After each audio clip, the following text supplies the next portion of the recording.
There's nothing but good feelings for what happened that day from my standpoint because I'm still here. A critically injured survivor of the Metrolink disaster finally gets to say thank you to the fire department rescuers who saved his life. Welcome back to David Ono. I'm Leslie Sykes in for Ellen Leva. This is Eyewitness News at 4:30. Ray Conklin was in the first passenger car of the Metrolink train. His legs were trapped by the wreckage and had to be rescued by firefighters. Today, he finally got to see those rescuers again. Eyewitness News reporter Gene Gleason joins us live in North Hills, where they had an emotional reunion. Gene. Yeah, that's right, Leslie. It was a very emotional day here at Fire Station 87. The firefighters here among the first city firefighters to arrive on the scene of that horrible Metrolink crash last September in Chatsworth. And today, one of the passengers they saved dropped by to say thank you. Yeah, I remember you. Thank you so much. 57-year-old Ray Conklin of Simi Valley can stand but not walk yet. He has steel plates in both legs and they're still healing. However, today his spirits were soaring as he met the men and women who cut him from the wreckage of Metrolink's train number 111 and carried him to safety.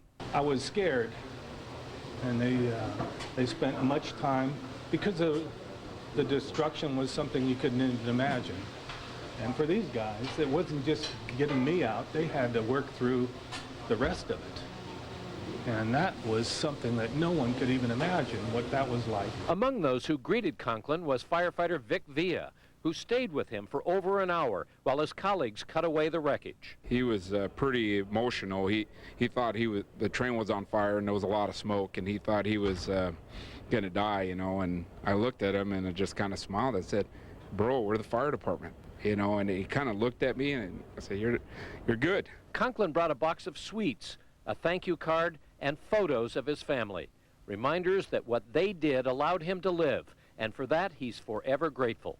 I'm really looking forward to just being with these guys and spending a little bit of time to say thank you and to say that they made a difference in my life, not just mine, but my whole family. The people that aren't here today. There you are. For their part, the firefighters gave Conklin photos of the wreckage with him in it.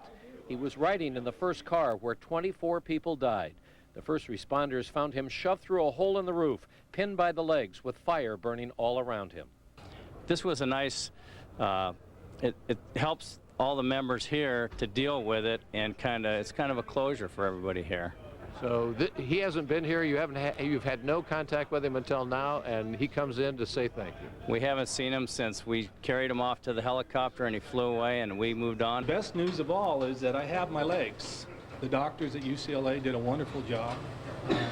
I was so messed up. They told me it was great that I've come this far, and I'm not done. I'll keep working to come back.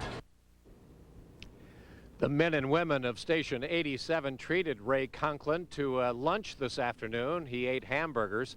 It's been a tough 6 months for him, but he says now he knows he'll be just fine.